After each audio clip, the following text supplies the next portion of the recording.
कहानी की शुरुआत एक छोटे से पैसेंजर प्लेन से होती है जो अमेरिका जा रहा होता है। तभी एक यात्री हैरान होकर पूछता है कि उनकी फ्लाइट का रास्ता क्यों बदला गया है। इस पर फ्लाइट अटेंडेंट उसे समझाती है कि उनके असली रूट का मौसम बहुत खराब है, इसलिए पायलट ने खुद फैसला लेकर रूट बदल दिया है और अब वे अमेजन के ऊपर से उड़ेंगे। चूंकि इस फ्लाइट में सिर्फ 8 यात्री हैं, इसलिए कोई भी इस रूट बदलने को लेकर ज्यादा नहीं सोचता। लेकिन थोड़ी ही देर में पूरा प्लेन अचानक बुरी तरह हिलने लगता है। पायलट देखता है कि अचानक उनका जीपीएस सिस्टम काम करना बंद कर देता है, यहाँ तक कि कोई भी कंट्रोल पैनल सही से काम नहीं कर रहा होता। पायलट जल्दी से हेडक्वार्टर से कांटेक्ट करने की कोशिश करता है, लेकिन वो भी फेल हो जाती है क्योंकि रेडियो कम्युनिकेशन डिवाइस भी बंद हो चुका होता है। अजीब बात ये होती है कि पायलट को पहले से ही शक था कि कुछ ऐसा हो सकता है। वो प्लेन को सेफ लैंड कराने की कोशिश करते हुए अपने फोन से एक आखिरी वीडियो मैसेज रिकॉर्ड करने लगता है। वह सोचता है कि प्लेन के अंदर छिपे बड़े बड़े सीक्रेट्स देखकर उसे पहले ही इस हादसे का अंदाजा हो जाना चाहिए था। अब प्लेन और नीचे उतरने लगता है और जंगल की तरफ गिरने लगता है। पायलट किसी तरह पहाड़ों से बचते हुए पेड़ों की डालियों का इस्तेमाल करके प्लेन की स्पीड कम करने की कोशिश करता है ताकि क्रैश का झटका कम हो सके। कई किलोमीटर तक घिसटने के बाद आखिरकार प्लेन रुक जाता है। यहाँ प्लेन में मौजूद सभी 8 यात्री सेफली बच जाते हैं, लेकिन फ्लाइट अटेंडेंट ने सीट बेल्ट नहीं पहनी थी, इसलिए प्लेन के जोरदार झटके में उसी जगह उसकी मौत हो जाती है। अब यात्री डर जाते हैं और आपस में बात करने लगते हैं कि अब उन्हें क्या करना चाहिए। वे कंफर्म करते हैं कि फ्लाइट अटेंडेंट के अलावा किसी और को कोई बड़ी चोट नहीं लगी है। इसके बाद 2 यात्री जल्दी से कॉकपिट की तरफ जाते हैं ताकि पायलट की हालत देख सकें। वहां वे देखते हैं कि कुछ पेड़ों की मोटी डालियां पायलट के सीने में घुसी हुई हैं, फिर भी वो उस वक्त तक जिंदा होता है। वे धीरे धीरे सीट हटाने की कोशिश करते हैं ताकि वो ठीक से सांस ले सके। तभी अचानक प्लेन के बाहर से आग लगने की आवाज आती है। ये सुनते ही सारे यात्री जल्दी से प्लेन से बाहर निकल आते हैं और आग बुझाने की कोशिश करते हैं, क्योंकि अगर पूरा प्लेन जल गया तो रेस्क्यू टीम आने तक वे रहेंगे कहां। कुछ देर बाद जब हालात थोड़े शांत होते हैं, तब 8 यात्री इकट्ठा होकर पूरी स्थिति समझने की कोशिश करते हैं। पायलट के रूट बदलने के बाद वे अमेजन के किसी बहुत ही गहरे इलाके में आ फंसे हैं। किसी के भी मोबाइल में नेटवर्क नहीं है, मतलब इस घने जंगल में सैटेलाइट फोन के बिना बाहर किसी से कांटेक्ट करना या मदद मांगना नामुमकिन है। ये जंगल सैकड़ों मील तक फैला हुआ है, इसलिए पैदल बाहर निकलने का तो सवाल ही पैदा नहीं होता। उधर बाहर किसी को भी नहीं पता कि वे यहाँ जंगल में फंसे हैं, इसलिए उन्हें बचाने कोई आने वाला भी नहीं है। अब 8 यात्रियों में से एक, जिसका नाम जैक है, वो सबका इंट्रोडक्शन जानना चाहता है ताकि एक दूसरे को समझकर मिलकर ये तय कर सकें कि सबसे पहले उन्हें क्या करना चाहिए। जैक अपना इंट्रोडक्शन देते हुए बताता है कि वो एक इंश्योरेंस कंपनी में इन्वेस्टिगेटर के तौर पर काम करता है ताकि लोग इंश्योरेंस फ्रॉड और साजिशें न कर सकें। वो अभी अपना एक केस खत्म करके अमेरिका लौट रहा था। इसके बाद दूसरा यात्री अपना नाम बताता है केविन। वो पेशे से एक डॉक्टर है। वो कहता है कि कई साल डॉक्टर की नौकरी करने के बाद अब उसने मेडिकल इक्विपमेंट डिस्ट्रीब्यूशन का बिजनेस शुरू किया है। इसी वजह से वो अपनी नई कंपनी के लिए एक डील फाइनल करके अमेरिका लौट रहा था। डॉक्टर केविन पायलट को देखकर समझ जाता है कि उसकी वोकल कॉर्ड्स में चोट लगी है, इसलिए वो बोल नहीं पा रहा, और क्योंकि वो यहाँ का इकलौता पायलट है जो उन्हें यहाँ से निकाल सकता है, इसलिए किसी भी हालत में उसे बचाना जरूरी है। यहाँ तीसरी यात्री क्रिस्टिन नाम की एक लड़की होती है। वो बताती है कि वो अलग अलग देशों में ट्रैवल करती रहती है और अपने वीडियो सोशल मीडिया पर पोस्ट करती है। इस बार भी वो किसी और देश घूमने गई थी, लेकिन जब उसके अतीत के बारे में पूछा जाता है तो वो कुछ भी बताने से बचती है। चौथा यात्री कार्लस नाम का एक रेसलर होता है जो असल में मैक्सिको का रहने वाला है, लेकिन अभी एक फाइटिंग कॉम्पिटिशन के लिए इसी फ्लाइट से अमेरिका जा रहा था। इसके बाद एक यंग कपल डॉन और एमी अपना इंट्रो देते हैं। वे बताते हैं कि नई शादी के बाद हनीमून पर निकले थे। आखिर में एक मिडिल एज कपल डेविड और लिसा होते हैं। वे अमेरिका के एक छोटे से शहर में एक होटल चलाते हैं, लेकिन अभी डेविड की हार्ट सर्जरी के लिए बाहर जा रहे थे। इस तरह 8 यात्री एक दूसरे के बारे में जान जाते हैं। इधर उनके साथ घायल पायलट भी होता है जो अभी कुछ भी बोलने की हालत में नहीं है। तब जैक सबको कहता है कि सबसे पहले उन्हें प्लेन में मौजूद सारा खाना और पानी इकट्ठा करके राशन की तरह बांटना चाहिए ताकि उन्हें अंदाजा हो सके कि वे कितने दिन तक टिक पाएंगे। जांच करने पर पता चलता है कि प्लेन का खाना और पानी ज्यादा से ज्यादा सिर्फ 3 दिन ही चल पाएगा। इसके बाद जैक कहता है कि अगर जंगल में बारिश या तूफान आया तो उन्हें प्लेन के अंदर ही शरण लेनी पड़ेगी, इसलिए मरी हुई फ्लाइट अटेंडेंट को प्लेन के बाहर निकालकर थोड़ी दूर रख देना चाहिए ताकि अंदर जगह बनी रहे। शुरुआत में वे ये छोटे छोटे काम निपटा लेते हैं। अब उन्हें यहाँ से निकलने की प्लानिंग करनी होती है। तब जैक और बाकी लोग घायल पायलट से पूछने की कोशिश करते हैं कि क्या प्लेन में कोई सैटेलाइट फोन है जिससे वे बाहर मदद के लिए कांटेक्ट कर सकें। साथ ही वे ये भी जानना चाहते हैं कि बिना किसी खराब मौसम के प्लेन अचानक अपना रूट छोड़कर इस जंगल में कैसे क्रैश हो गया। पायलट कुछ कहने की कोशिश करता है। ऐसा लगता है कि वो कुछ सीक्रेट जानता है, लेकिन बोल न पाने की वजह से कुछ भी बता नहीं पाता।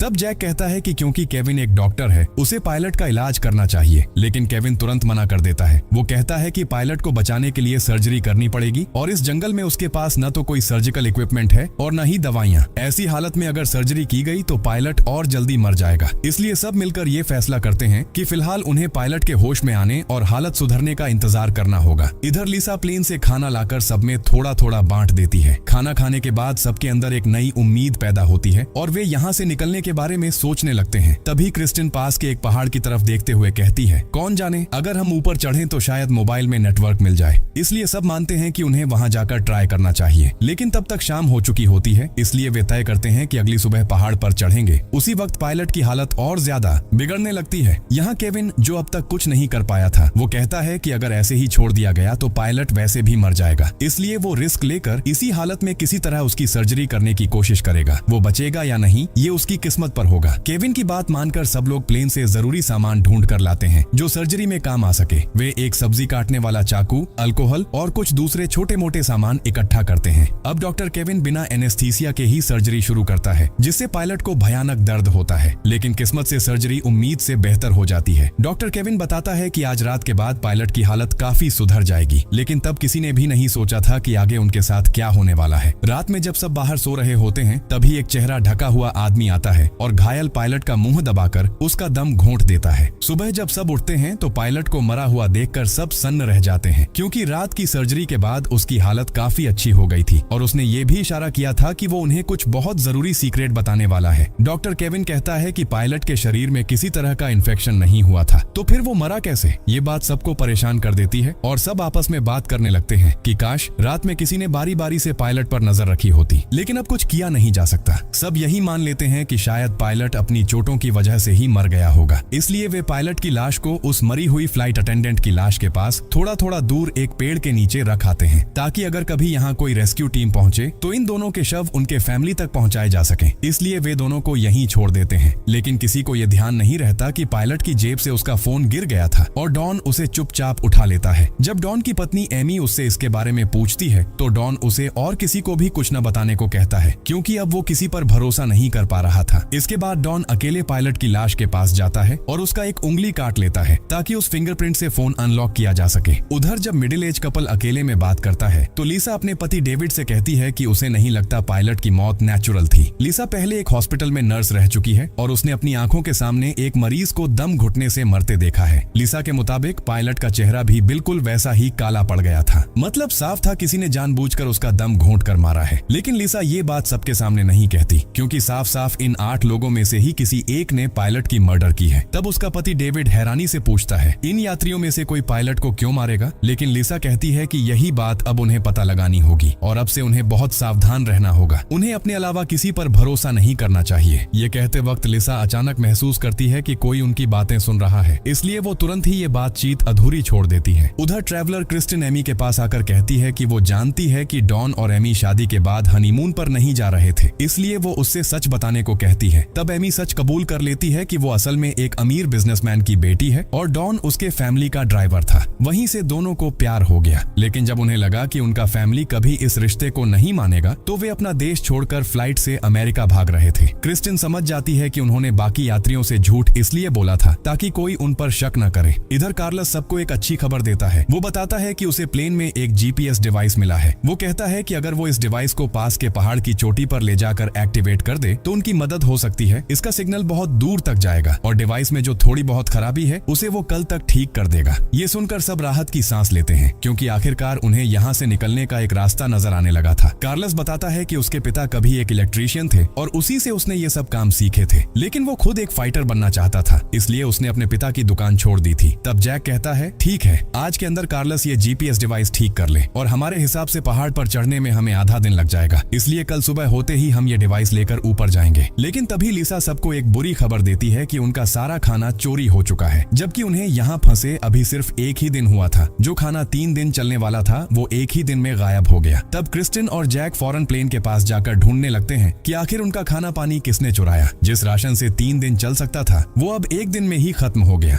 यहाँ क्रिस्टिन की तलाश करने की स्किल देखकर जैक कहता है कि वो कोई आम ट्रैवलर नहीं हो सकती, क्योंकि जिस तरह से वो इन्वेस्टिगेशन कर रही है वैसा कोई नॉर्मल इंसान नहीं करता। तब क्रिस्टी आखिरकार अपने पेशे के बारे में सच बताती है कि वो असल में एक रिपोर्टर है जो दुनिया के अलग अलग देशों में जाकर वहाँ के गैंग्स को एक्सपोज करती है और उन्हें पुलिस के हवाले कराती है। इसीलिए उसने अपने बारे में झूठ बोला था ताकि अगर यात्रियों में कोई क्रिमिनल हो तो वो उस पर पर हमला न करे। मतलब यहाँ मौजूद 8 यात्री किसी न किसी तरह अपना अतीत छिपा रहे हैं। इधर अब जब उनके पास खाना पानी कुछ भी नहीं बचा तो कार्लस को जीपीएस डिवाइस ठीक करने के लिए वहीं छोड़कर बाकी सब जंगल में खाने पीने का इंतजाम करने निकल पड़ते हैं। रास्ते में चलते चलते उन्हें कुछ नीले रंग के मशरूम दिखते हैं। क्रिस्टी अपने रिपोर्टिंग एक्सपीरियंस से जानती है कि अगर कोई इन्हें खा ले तो कुछ ही घंटों में उसकी मौत हो सकती है, इसलिए वो सबको सख्त मना करती है कि कोई भी इन्हें गलती से भी न छुए। वो ये भी बताती है कि ऐसे मशरूम आमतौर पर गीली जगहों पर उगते हैं, मतलब आसपास कहीं कोई बड़ा पानी का सोर्स जरूर होगा। थोड़ा आगे जाने पर उन्हें सच में एक छोटा सा तालाब मिल जाता है, लेकिन वहाँ का पानी साफ नहीं होता, इसलिए वे सोचते हैं कि इसे पीने लायक बनाने के लिए शुद्ध करना पड़ेगा। तभी अचानक पीछे से गोली चलने की आवाज आती है। सब घबराकर दौड़ते हैं और देखते हैं कि डेविड अपनी पत्नी लिसा के साथ मिलकर अपनी बंदूक से एक बंदर का शिकार कर चुका है ताकि वे उसे खा सकें। तब पता चलता है कि उनके सामान में एक गन भी थी, जिसके बारे में उन्होंने किसी को नहीं बताया था। लिसा सबको समझाती है कि वे किसी को डराना नहीं चाहते थे, इसलिए उन्होंने बंदूक के बारे में कुछ नहीं कहा। अब डेविड के शिकार किए हुए बंदर को पकाकर सब आज का खाना पूरा करते हैं। इधर क्रिस्टिन और जैक मिलकर तालाब के पानी को भी किसी तरह शुद्ध कर लेते हैं ताकि वो पीने लायक हो जाए। मतलब आज के लिए खाने पीने की टेंशन खत्म हो जाती है। लेकिन एक मेंबर एमी बंदर का मांस नहीं खा पाती, इसलिए उसका खाना खराब न हो, इसलिए डेविड खुद ही उसका हिस्सा भी खा लेता है। इसके बाद जैक सबको कहता है कि क्या डेविड और लिसा की तरह किसी और के बैग में भी कोई खतरनाक चीज छुपी हुई है, क्योंकि इस बारे में सबको जानने का हक है। कार्लस अपना बैग खोलकर दिखाता है कि उसके पास सिर्फ उसका फाइटिंग मास्क है, जो उसके फाइटर पर्सनालिटी को रिप्रेजेंट करता है। वो ये भी कहता है कि कल वे जीपीएस डिवाइस से सिग्नल भेजकर मदद बुलाएंगे, इसलिए फिलहाल उन्हें एक दूसरे से डरने की कोई जरूरत नहीं है। लेकिन रात के वक्त जब सब सो रहे होते हैं तभी अचानक डेविड की तबीयत बिगड़ने लगती है और दूर से कोई शख्स प्लेन के पीछे छुपकर ये सब देख रहा होता है। अब वो अनजान आदमी अपना सैटेलाइट फोन निकालता है और किसी लड़की को कॉल करके कहता है कि उनका प्लान अब तक पूरी तरह सफल रहा है और वो इसे और तेजी से आगे बढ़ाएगा। मतलब साफ है उन लोगों में से किसी एक के पास सैटेलाइट फोन है, लेकिन वो जानबूझकर इसे छुपाए हुए है और शुरुआत से ही ये सब कर रहा है। लेकिन वो ऐसा क्यों कर रहा है, ये एक बहुत बड़ा रहस्य है जो आगे जाकर सामने आएगा। अगली सुबह सब लोग लिसा के रोने की आवाज से जागते हैं, क्योंकि उसका पति डेविड रात में ही मर चुका होता है। डॉक्टर केविन जल्दी से चेक करता है और बताता है कि डेविड के मुंह से झाग निकल रहा है। इसका मतलब है कि उसे फूड पॉइजनिंग हुई है और बहुत मुमकिन है कि उसे जहरीले मशरूम खिलाए गए हों, वही नीले मशरूम जो उन्होंने कल रास्ते में देखे थे। ये सुनते ही लिसा गुस्से से भर जाती है और सबको बताने लगती है कि उन लोगों में से कोई एक है जो एक एक करके सबको मार रहा है। लेकिन अभी तक कोई नहीं जानता कि उनमें से कोई ऐसा क्यों करेगा, क्योंकि ये 8 लोग फ्लाइट से पहले एक दूसरे को जानते तक नहीं थे। लिसा ये भी कहती है कि पायलट को भी किसी ने जानबूझकर मारा था और उसने तभी उसका चेहरा देखकर ये बात समझ ली थी, लेकिन उसने उस वक्त कुछ नहीं कहा ताकि सब आपस में लड़ने न लगे। लिसा को याद आता है कि उसने ये सारी बातें अपने पति डेविड को बताई थी और उसी वक्त उसे महसूस हुआ था कि पीछे कोई है जो उनकी बातें सुन रहा है, इसलिए अब उसे पूरा यकीन हो जाता है कि उसी शख्स ने डेविड को टारगेट करके मारा है। कल जब जंगल में उन्हें जहरीले मशरूम मिले थे तब उन 8 लोगों में से किसी एक ने चुपचाप वो मशरूम उठा लिए होंगे और रात में डेविड के खाने में मिला दिए होंगे। और ऊपर से डेविड ने कल एमी का खाना भी खाया था, तो कौन जाने हो सकता है एमी के खाने में भी जहर मिला हुआ हो। अब यहाँ सब लोग डर और आतंक में पड़ जाते हैं, क्योंकि अगर इनके बीच में कोई कातिल है तो हर किसी की जान खतरे में है। ऊपर से अचानक उनका प्लेन जंगल में क्रैश हो गया और फिर एक एक करके कुछ मेंबर्स की मौत हो गई। ये सब इशारा कर रहा है कि ये कोई एक्सीडेंट नहीं था, बल्कि पहले से प्लान किया गया था। अब सब अलग अलग हो जाते हैं, क्योंकि कोई भी किसी पर भरोसा नहीं कर सकता।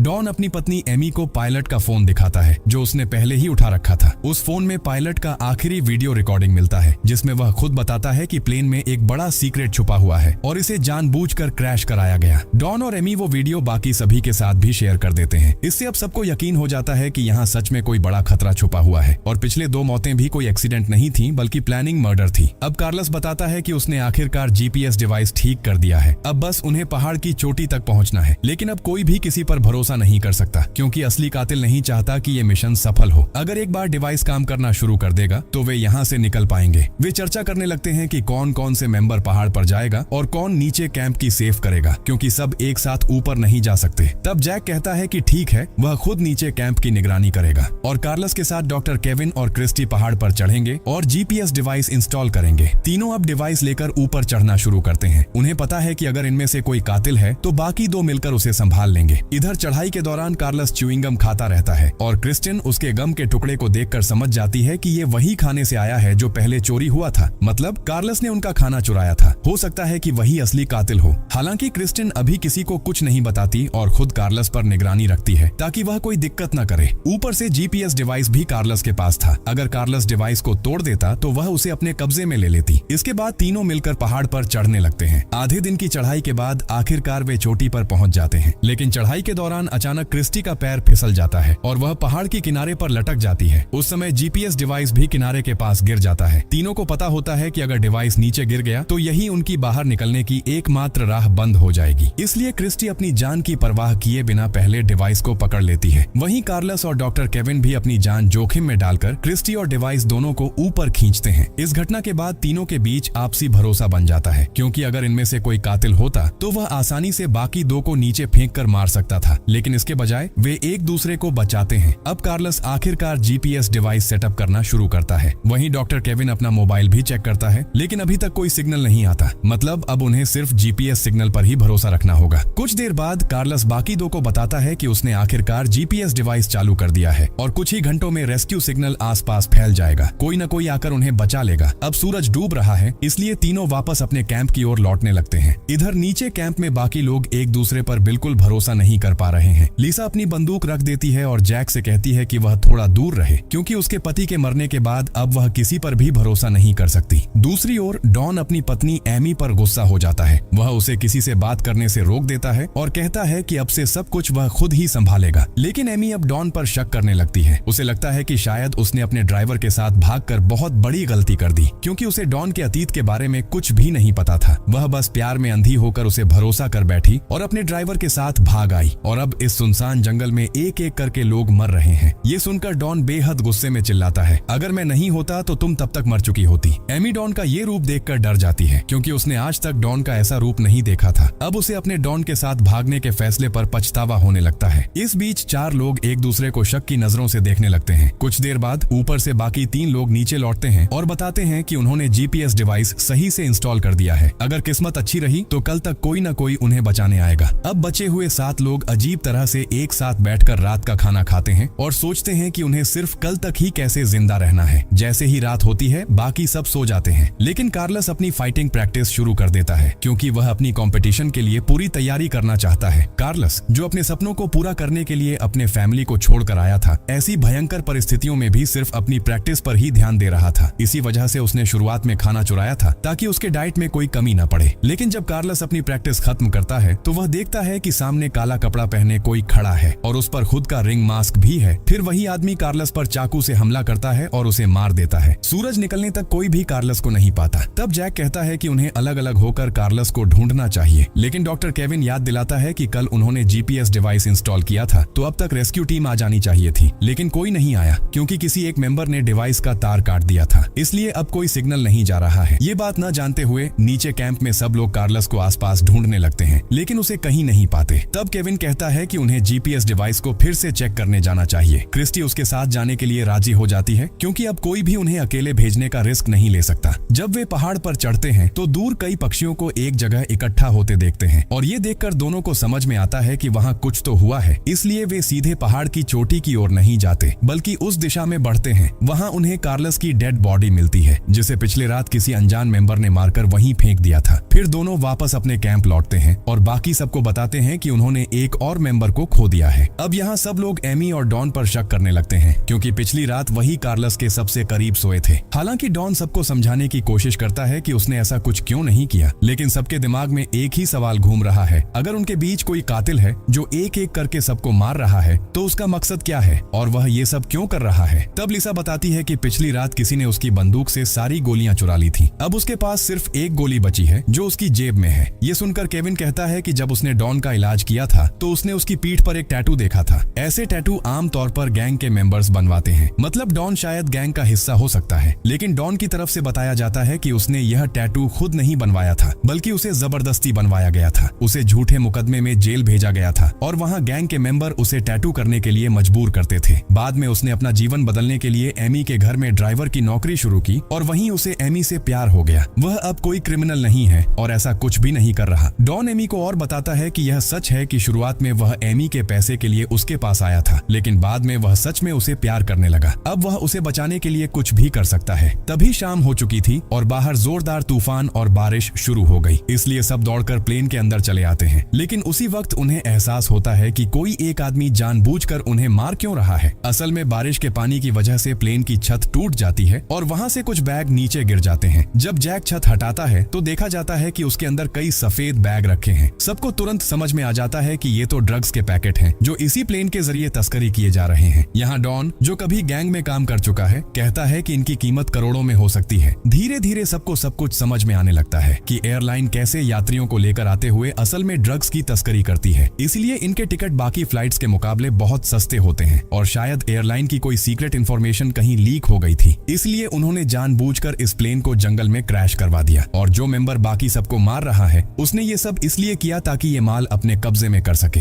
लेकिन इसके बावजूद कुछ बातें अब भी समझ से बाहर हैं कि उस मेंबर को बाकी सबको मारने की जरूरत क्यों पड़ी। इसी बीच देखा जाता है कि एमी डर के मारे प्लेन से बाहर दौड़ जाती है, वो चीजें जिनसे अब उसकी जान खतरे में पड़ सकती है। तब डॉन उसके पीछे पीछे जाता है उसे खोजने, लेकिन केविन समझाता है कि किसी को भी बाहर नहीं जाना चाहिए। इसके बाद लिसा भी उसके पीछे जाती है उसे खोजने के लिए। बाहर तेज बारिश हो रही है और तूफानी हवा की आवाज के कारण आसपास कुछ भी सुनाई नहीं दे रहा। जब लिसा अपनी बंदूक लेकर एमी को खोजने की कोशिश करती है तभी पीछे से वही कातिल आता है और उसे चाकू से हमला करता है। लिसा मरने से पहले कोशिश करती है कि कातिल का चेहरा देख सके, लेकिन उससे पहले ही उसकी मौत हो जाती है। सुबह होने पर लिसा की लाश देखकर सब लोग गुस्से में आ जाते हैं। उनकी हजार कोशिशों के बावजूद कातिल बार बार किसी न किसी को मार रहा है। सब एक दूसरे पर शक करने लगते हैं, लेकिन किसी को यह समझ नहीं आता कि 5 में से असली कातिल कौन है। तभी क्रिस्टी जैक की तरफ बंदूक उठाती है और बताती है कि कुछ समय पहले उसने जैक की चीजों से लिसा की बंदूक की सारी गोलियां वापस पा ली हैं, जो लिसा की बंदूक से चोरी हुई थी।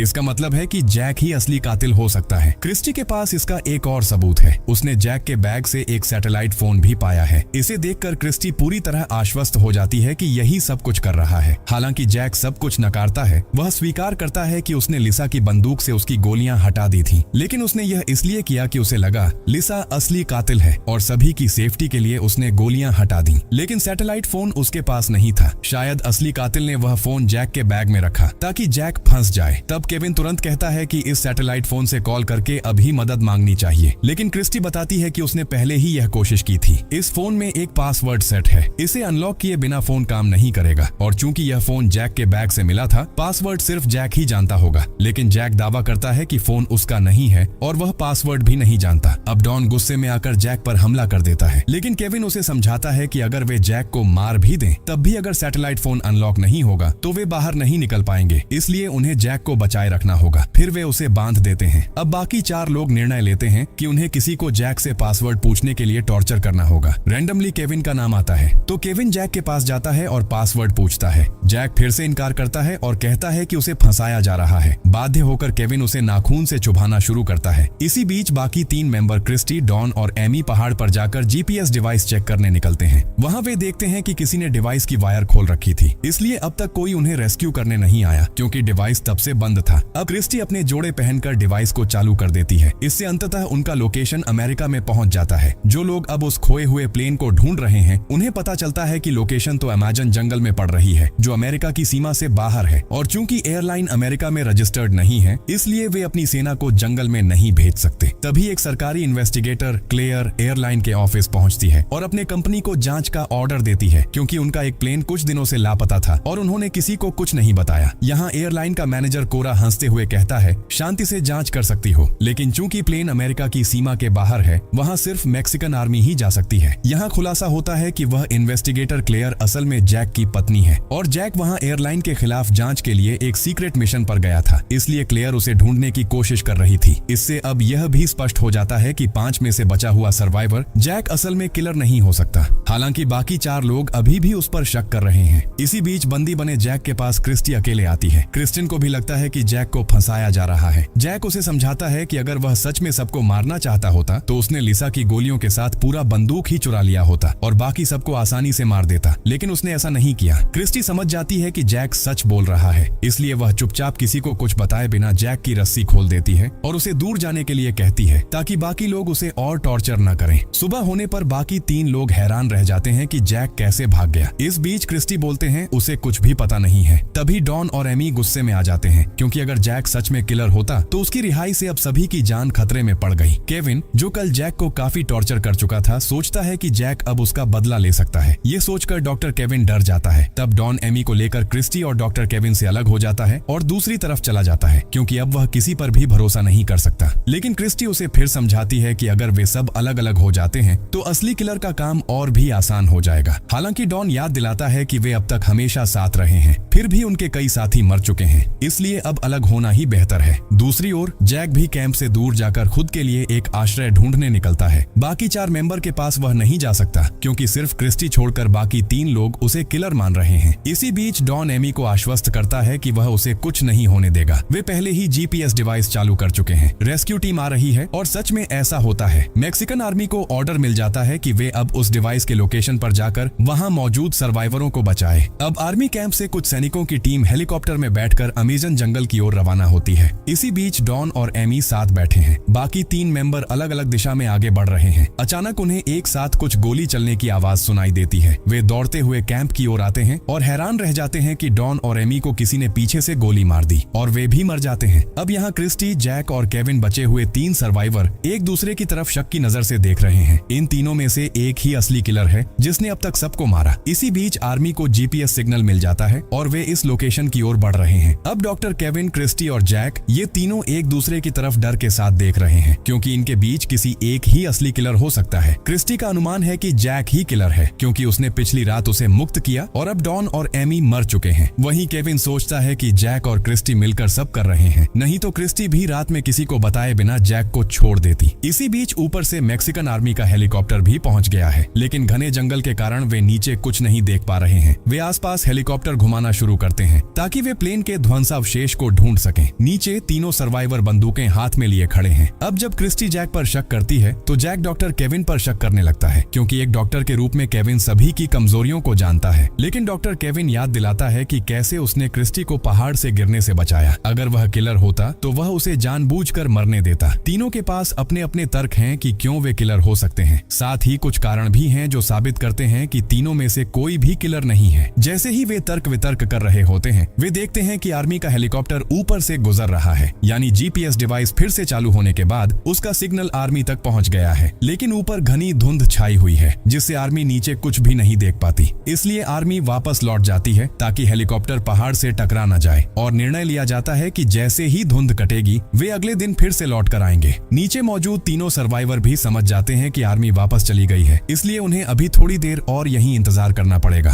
तभी जैक कहता है कि आर्मी वापस आने से पहले उन्हें कुछ ऐसे चिन्ह बनाने चाहिए जो ऊपर से दिखाई दें। लेकिन क्रिस्टी डॉक्टर केविन के पास बंदूक होने की वजह से उसे सहयोग करने के लिए तैयार नहीं होती। तब डॉक्टर केविन खुद को निर्दोष साबित करने के लिए अपनी बंदूक नीचे रख देता है और सारी गोलियां एक तालाब में फेंक देता है। सब कुछ शांत होने के बाद क्रिस्टी कहती है कि वे पहाड़ पर जाएंगे और वहां कुछ सूखी पत्तियों में आग लगाकर सिग्नल देंगे। लेकिन डॉक्टर केविन जैक के साथ ऊपर नहीं जाना चाहता, क्योंकि उसने पिछली रात जैक को टॉर्चर किया था। अगर जैक सच में किलर है तो वह निश्चित तौर पर इसका बदला लेगा। इसीलिए केविन की बात के मुताबिक क्रिस्टी और जैक ही ऊपर जाकर सिग्नल बनाते हैं। चूंकि क्रिस्टी ने जैक को मुक्त किया था, इसलिए उसे जैक के साथ जाना ही होगा, और जब आर्मी ऊपर से उन्हें देखेगी तो वे उसे लेने नीचे आएंगे। क्रिस्टी को यह प्लान सही लगता है और वह जैक के साथ ऊपर जाने लगती है। हालांकि जैक टॉर्चर के कारण ठीक से चल नहीं पा रहा है, इसलिए क्रिस्टी उसे थोड़ा समय आराम करने के लिए कहती है और वे दोनों कहानी शुरू करते हैं। क्रिस्टी जैक को बताती है कि वह विश्वास करती है कि जैक किलर नहीं है, बल्कि असली किलर डॉक्टर केविन ही है। वे बातचीत कर रहे होते हैं, तभी अचानक एक गोली की आवाज सुनाई देती है। वे समझते हैं कि यह आवाज उनके कैंप से आई है। वे दोनों तुरंत कैंप की ओर लौटते हैं और देखकर चौंक जाते हैं कि डॉक्टर केविन पीछे से गोली मारकर मारे गए हैं। उसकी लाश तालाब में गिर गई है और मुंह का कुछ हिस्सा मछलियों ने खा लिया है। अब क्रिस्टी और जैक दोनों ही सन्न रह जाते हैं, क्योंकि जिसे वे किलर समझ रहे थे वही डॉक्टर केविन खुद मर चुका है। और जब केविन मरा उस समय क्रिस्टी और जैक दोनों एक साथ थे। अगर वे दोनों में से कोई एक किलर होता तो फिर केविन को किसने मारा? इस घने जंगल में उनके अलावा और कोई होने की संभावना भी नहीं है। अब हालात पहले से कहीं ज्यादा जटिल हो जाते हैं, इसलिए वे फैसला करते हैं कि यह रात प्लेन के अंदर ही बिताएंगे और सुबह फिर से पहाड़ पर चढ़ेंगे ताकि आग जलाकर आर्मी को सिग्नल दे सकें। लेकिन दुर्भाग्य से उस दिन भी पहाड़ के ऊपर घना कोहरा छाया रहता है, इसलिए वे जीपीएस डिवाइस के पास ही बैठकर इंतजार करने लगते हैं, क्योंकि आज किसी भी समय हेलीकॉप्टर आ सकता है। अब जैक क्रिस्टी को अपना असली सच बता देता है कि वह एक सरकारी इन्वेस्टिगेटर है जो इस एयरलाइन की सच्चाई बाहर लाने के लिए उस फ्लाइट में गया था। लेकिन किसी तरह यह खबर लीक हो गई और उसी की वजह से यह सब हुआ। उसके कारण ही प्लेन को जानबूझकर जंगल में क्रैश करवाया गया ताकि कोई सच्चाई तक न पहुंच सके। यहाँ जैक अपनी पत्नी क्लेयर के बारे में बताता है कि शायद वह अब उसे ढूंढने की कोशिश कर रही होगी। जैक कहता है कि उसकी पत्नी भी उसी की तरह एक इन्वेस्टिगेटर है, इसलिए वह उसे ढूंढने में कोई कसर नहीं छोड़ेगी। दूसरी तरफ दिखाया जाता है कि क्लेयर अपनी बेटी से कहती है कि वह उसके पिता को ढूंढ कर ही रहेगी। इसके बाद वह मैक्सिको पहुंचती है ताकि वह मैक्सिकन आर्मी पर दबाव डाल सके और प्लेन की लोकेशन का पता लगवाए। इसी बीच पहाड़ के ऊपर सूरज उगते ही कोहरा थोड़ा सा साफ होने लगता है। तभी उन्हें महसूस होता है कि आसपास कोई मौजूद है। क्रिस्टी कहती है कि चूंकि जैक के पैर में चोट लगी है इसलिए वह यहीं रुके, वह आवाज का पीछा करेगी। हालांकि चारों ओर अभी भी घना कोहरा था, फिर भी उसके पीछे पीछे चलने लगता है। तभी अचानक कोई क्रिस्टी के सिर पर हमला करता है और उसे बेहोश कर देता है। असल में यही है असली किलर। वह क्रिस्टी का बंदूक छीनता है और जैक की ओर बढ़ता है। किलर के शरीर पर काला कपड़े और चेहरे पर फाइटर कार्लस का मास्क है ताकि कोई उसे पहचान न सके। जैक अपनी जान बचाने के लिए पीछे हटना शुरू करता है। वह देखता है कि वह पहाड़ की एक किनारे पर आ गया है। मरने से पहले जैक किलर से पूछता है, प्लेन में बाकी सभी का तो कोई दोष नहीं था, फिर तुमने उन्हें क्यों मारा? इससे तुम्हें क्या फायदा हुआ? तुम असल में कौन हो? लेकिन किलर कुछ कहे बिना जैक पर गोली चला देता है। 2 गोलियों के सीधे निशाने से जैक पहाड़ से सीधे नीचे गिर जाता है। अब सिर्फ क्रिस्टी बची है जो आधे बेहोश अवस्था में है। वह जानती थी कि किलर उसे भी मार देगा, इसलिए मरने से पहले क्रिस्टी किलर को अपने सामने अपना चेहरा दिखाने को कहती है। अंततः किलर अपना मास्क हटाता है और अपना चेहरा उसे दिखाता है। क्रिस्टी उसका चेहरा देखकर हैरान रह जाती है। इतने समय से वही इन सब घटनाओं के पीछे था जिसे किसी ने संदेह तक नहीं किया था। इसके बाद किलर क्रिस्टी को भी गोली मारकर मार देता है। अगले दिन सुबह जब आर्मी सैनिक फिर जंगल में आते हैं तो कोहरा कम होने के कारण उन्हें जीपीएस डिवाइस का सिग्नल दिखाई देता है। साथ ही वे पहाड़ के नीचे क्रैश हुए उस प्लेन को भी खोज लेते हैं। उनकी रिपोर्ट के बाद इमरजेंसी रेस्क्यू टीम पहुंचती है। वे देखते हैं कि वहां कोई जिंदा नहीं है। वे प्लेन की जांच करते हैं और देखते हैं कि प्लेन की छत भी टूट चुकी है। लेकिन हैरानी की बात यह है कि वहां रखे पैकेट अब गायब हैं। ये पैकेट कहां गए ये हम जल्द ही जान पाएंगे। कुछ समय बाद सभी मृतक शव एक पेड़ के नीचे एक साथ लाइन में रखे हुए पाए जाते हैं। सभी शवों को सेफ जगह पर रखा जाता है। इनमें से कुछ लोग तो 2 हफ्ते पहले ही मर चुके थे जब प्लेन यहाँ क्रैश हुआ था। इसके बाद वे शवों को पैक करके हॉस्पिटल की ओर ले जाने लगते हैं। इसी बीच जैक की पत्नी क्लेयर जो मैक्सिको पहुंच चुकी थी, उसे पुलिस बताती है कि आर्मी ने जंगल में प्लेन क्रैश का स्थान कैसे खोजा। लेकिन दुख की बात यह है कि वहां सभी मृत पाए गए, जिनमें उसका पति जैक भी शामिल है। इसलिए अब वह आर्मी हॉस्पिटल जाकर अपने पति का शव प्राप्त कर सकती है। ये सुनकर क्लेयर टूट जाती है कि उसका पति अब जिंदा नहीं है। हालांकि अपने पति का शव प्राप्त करने से पहले उसे कुछ पूरी करनी होगी। इसके लिए आर्मी की एक महिला डॉक्टर उसे आर्मी बेस में बुलाती है, जहां प्लेन क्रैश में मरने वाले 9 लोगों के शव लाए गए हैं। सभी के शव एक सीक्रेट कमरे में रखे जाते हैं ताकि उनका फॉरेंसिक टेस्ट ठीक से किया जा सके और सभी की मौत का सही कारण पता लगाया जा सके। इसी बीच एयरलाइंस के मैनेजर कोरा उन सभी पर नजर रख रहा है ताकि यह पता किया जा सके कि उसके कोई सीक्रेट प्लान न हो।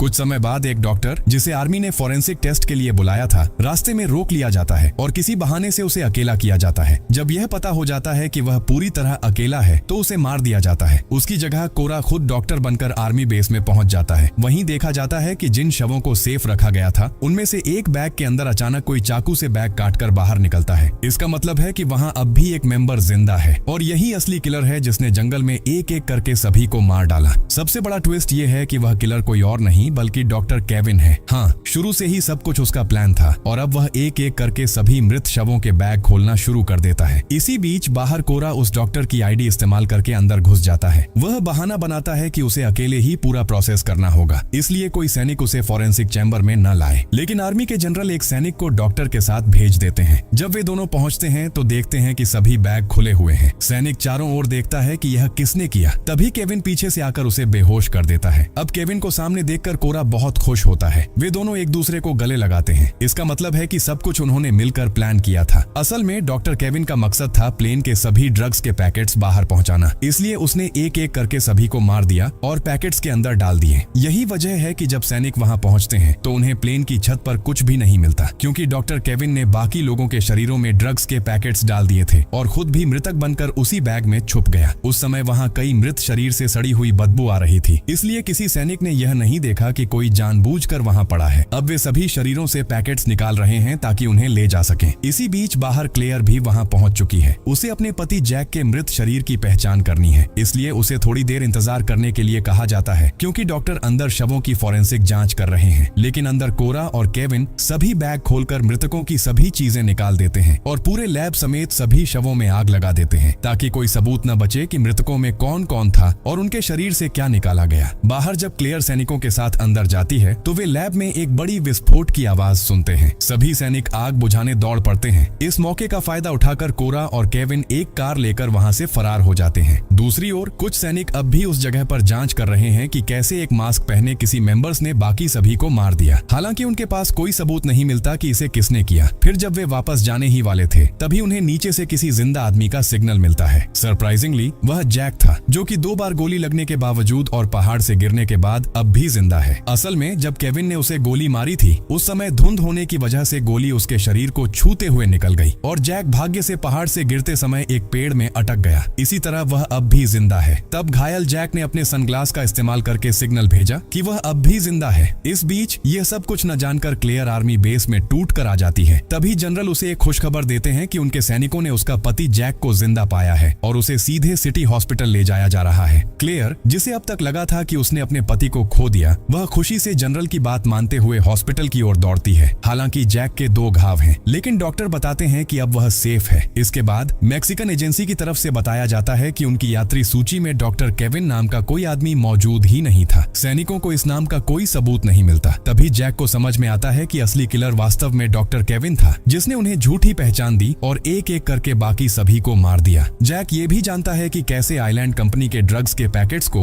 उनके प्लेन की छत पर छिपाकर तस्करी की जाती है। इसलिए आइलैंड के मैनेजर्स को भी अरेस्ट किया जाना चाहिए और डॉक्टर केविन उनके लिए ही काम कर रहा है। इस बीच केविन कोरा के साथ घर लौटकर बहुत खुश है। उनका प्लान सफल हो गया है। प्लेन के अंदर मौजूद करोड़ों रुपए का माल अब उनके कब्जे में है। केविन अपनी चालाकी से एक एक करके सबको मारता गया और लाशों का इस्तेमाल करते हुए ड्रग्स के सारे पैकेट्स खुद ही आर्मी की मदद से तस्करी करवा देता है। इसी बीच जैक धीरे धीरे केविन के सारे हरकतों को समझने की कोशिश करता है। कैसे उसने पहले अकेले पायलट को मारा, रात में उसके पास कोई नहीं था ताकि बाकी लोग प्लेन में ड्रग्स के बारे में ना जान पाए। साथ ही जब शुरू में कार्लोस और क्रिस्टी के साथ डॉक्टर केविन ऊपर जाता है तब वह चुपके से जीपीएस डिवाइस का लॉक खोल देता है और एक एक करके पहले डेविड को जहर देकर मारता है, फिर कार्लोस को मारता है और बाद में लीसा को भी। इसी तरह जब बाकी लोग एमी और डैनी से दूर चले जाते हैं तो वह उन्हें भी मार देता है। केविन के पास शुरू से ही सैटेलाइट फोन था। उसने उसी फोन से प्लान को पूरा किया। बाद में जब सर्वाइवर्स की संख्या कम हो जाती है तो वह फोन जैक की चीजों में रख देता है ताकि सभी शक जैक पर जाए और सच में ऐसा ही होता है। अब जैक क्लेयर के साथ आइलैंड मैनेजर कोरा के घर की तरफ रवाना होता है बाकी बातें जानने के लिए। इसी बीच केविन कोरा से कहता है कि उसने पूरा प्लान बिल्कुल सही तरीके से पूरा कर लिया है। अब से कोई भी जंगल में जो हुआ उसका सच कभी नहीं जान पाएगा, क्योंकि उसने सभी को मार दिया और सभी सबूत मिटा दिए। सभी को मारने के बाद वह लाशों को एक जगह इकट्ठा कर देता है, सिर्फ जैक की लाश को छोड़कर, क्योंकि पहाड़ के नीचे खोजने पर जैक का शरीर नहीं मिला। हालांकि केविन को ये नहीं पता था कि यही उसकी सबसे बड़ी गलती थी। जैक किस्मत से बच गया और अब बाकी ऑफिसर्स के साथ कोरा के घर आ रहा है। जैक हैरान रह जाता है कि डॉक्टर केविन ने खुद को मृत दिखाने के लिए कितनी चालाकी की। उसने अपने कपड़े डैनी पर डाल दिए और जानबूझकर उसका चेहरा बदल दिया ताकि कोई उसे पहचान न पाए। जो लाश डैनी की थी वह वास्तव में केविन की नहीं थी। जैक और क्रिस्टी उस समय इस चालाकी को पकड़ नहीं पाए, लेकिन अब जैक सब समझ गया है। इस बीच केविन कोरा के साथ भागने की पूरी तैयारी कर चुका है, लेकिन कोरा कहती है कि अचानक उसका सिर घूम रहा है। तब केविन हंसते हुए और एक सिगरेट फूंकता है और कहता है कि ये सब उसी की वजह से हो रहा है, क्योंकि उसने जंगल से कुछ जहरीले मशरूम उसके साथ ले आया था और उसे कोरा के खाने में मिला दिया था। असल में शुरू में पायलट ने जो मैसेज रिकॉर्ड किया था वह कोरा के लिए था।